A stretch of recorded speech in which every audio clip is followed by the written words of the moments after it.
Good evening, YouTube, and welcome to the fields outside the White Tower of Hoeth in Oath 1. I just had to capture this shot for just a second. This game's beautiful. And look, you even get some artillery flying past. The beauties of nature in Oath 1. Alright, I don't normally like to pause because all the music goes off and all the action stops, but this battle has some action that's going really quick from range, and I don't want to miss any of it, so I'm going to introduce you to the two armies. Over here are the Tomb Kings, led by Professor Pipes. This is the same player that I played in the Changelings Challenge Tournament. Great player, fun to play against, and he's going to be repping the Tomb Kings here with a very interesting army. I like this one, actually. He's got, I say actually, like that I wouldn't like it. I don't know, it's a good army. He's got 4 Spearmen up front, a Lich Priest, a Lore of Light, and he's got Net of Amentok. I believe Bjorn is Time Warp, and he's going to also have Foz Protection. I'll be sure if I get those right. Yep, Time Warp and Banishment. My bad, no protection. So Time Warp and Banishment. As far as skirmishing, this is a very skirmishy Tomb King army, and as such, it's led by High Queen Khalida. Now, this makes a lot of sense. Khalida has a passive ability to where any unit within 14 meters gets a pretty significant... Oh, sorry, my camera moves too fast. I'm getting up close, gotta slow it down. They get this buff right here, the Blessing of Asaph. So this is 15% missile damage, plus 15 reload skill, and then plus 15% armor piercing. And you'd be able to see this active right here on these Ushabti with Great Bow. Their missile damage goes up as a result of the reload. So very nice buffs that you get there. If the Casket of Souls are close enough, which in this case I don't believe they are, they would also get it. And the same thing with the other skirmisher units. You do have the Blessed Legion. Yeah, you can see none of these other units are benefiting from me right now, just the Chosen of the Gods.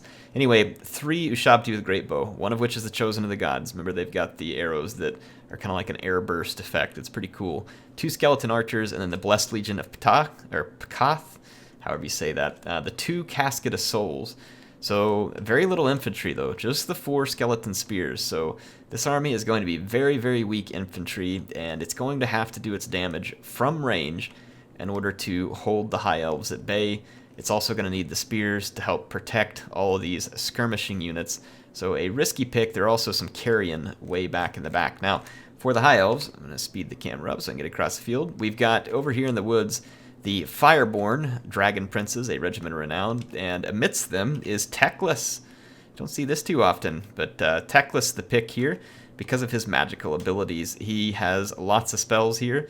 You can see he's going to have Regrowth, Net of Amentok, Flaming Sword of Ruin, and also he's got his Fiery Convocation and the Potion of Cheroy here, which is going to help him heal.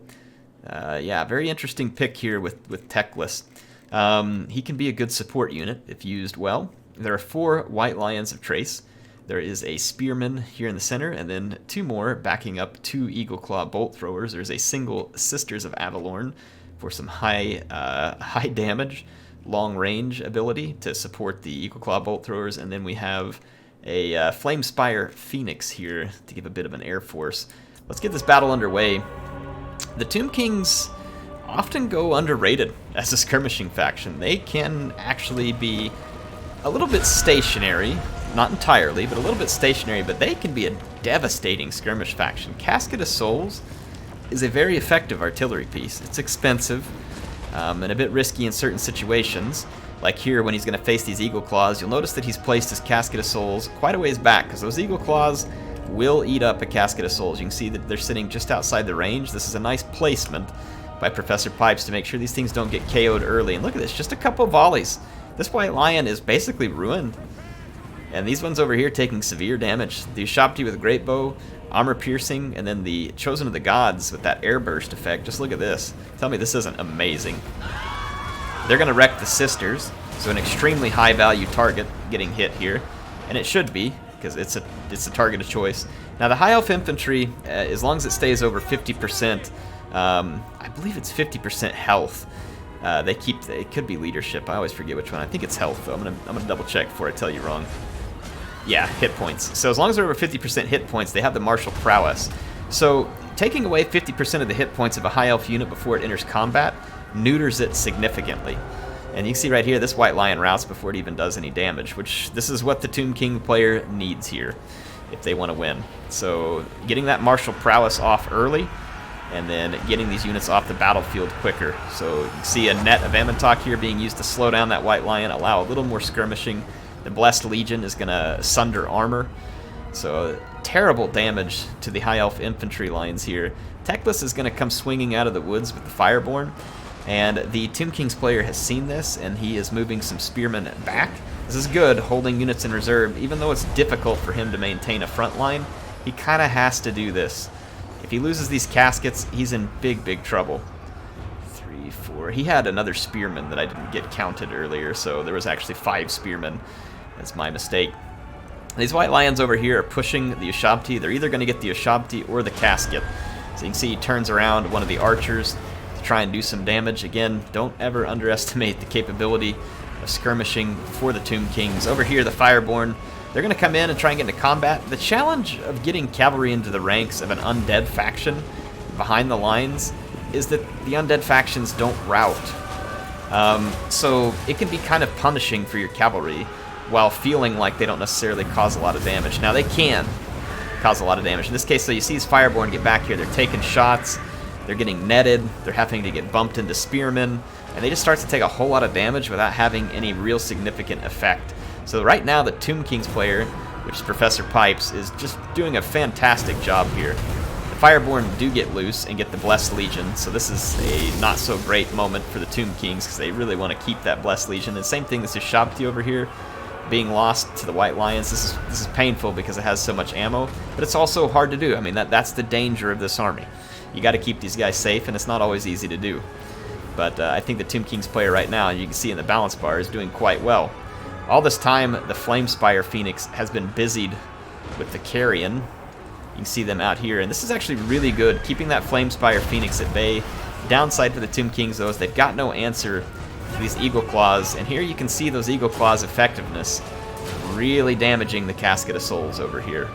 Eagle Claws are a really good anti-artillery artillery. Takes them a little longer to kill a Casket of Souls, and then Teclis is over here hunting a Casket of Souls too. The other benefit of the Casket is that they actually add to the power recharge rate. So caskets are good for multiple purposes there. See right there, greatly increases the power recharge. So having them around serves multiple purposes. They're drawing on the winds of magic. So here the Fireborn are routed. Eagle Claws still intact. Damaged High Elf infantry, albeit damaged, still going to do well against this Tomb King fodder. Again, that martial prowess still in place for the spearmen. Those are very nice stats. 50 defense for a spearman. And Teclis, while he is not just like an absolute tank of a lord, is still going to be annoying because he's on a horse. He's got magic. He can net things. He can do a whole lot of work. See, Khalida is on foot. She's having to try and flee to anywhere she can get cover. Those Eagle Claw bolt throwers are starting to take a toll. A pretty significant toll. Let's check out these Chosen of the Gods. They're trying to take out some of these White Lions who are rushing them, and the Flamespire Phoenix finally gets out here, realizing that it really shouldn't have been busied with the Carrion. The Carrion were kind of a threat. He didn't want to lose his Eagle Claws early, but now that this Flamespire's in here, there's going to be trouble. Khalida's in serious trouble right now, because Teclis and the Flamespire Phoenix are going to be all over her, and there's really not any units around that can help her right now. If he engages his Ushabti with Great Bow, he's going to lose ammo, and like this one's caught because he's busy microing other things, and so a bad engagement here for the Ushabti with Great Bow. So I would say just moments ago the Tomb Kings were really leading, and now it's kind of flipping more back towards center.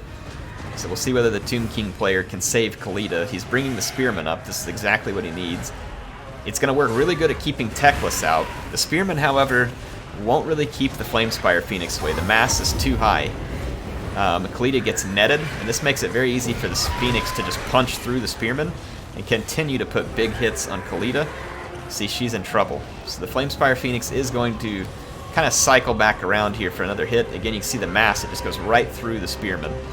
He needs a unit with more mass to protect Khalida at this point, and he just does not have one available. The Blessed Legion's caught by Spearmen, as are these Ushabti. They will not trade very well against Spearmen.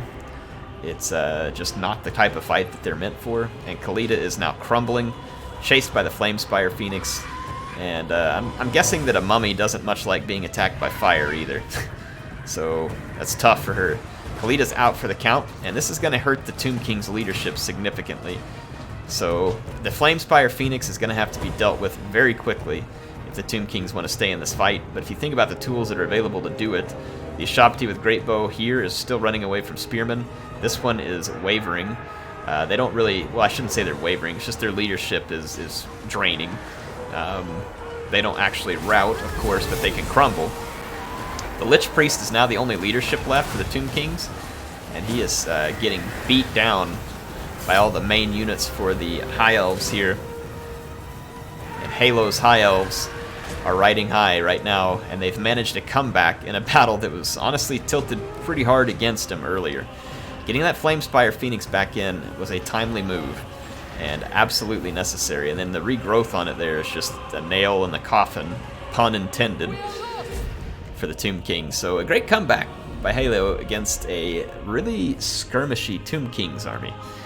And honestly, if he hadn't, I mean, the Flamespire Phoenix came in extremely handy there.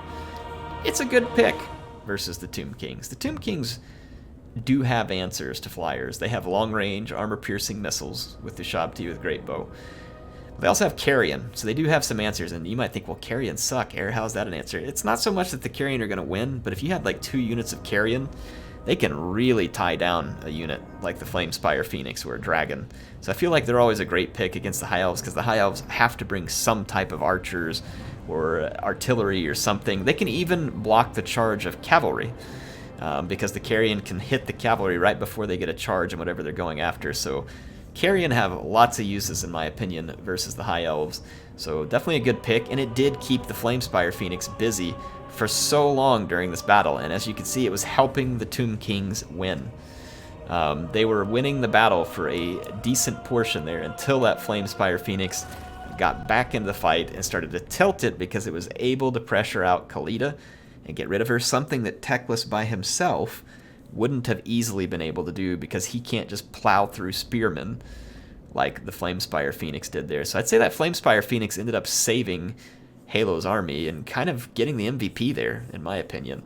And then on Professor Pipe's side, I like the pick. It is a risky pick. It's hard to protect this stuff if your opponent comes really cav heavy or something like that, but think about all the killing power this has. Just look at the damage he did to the High Elf army before the battle started.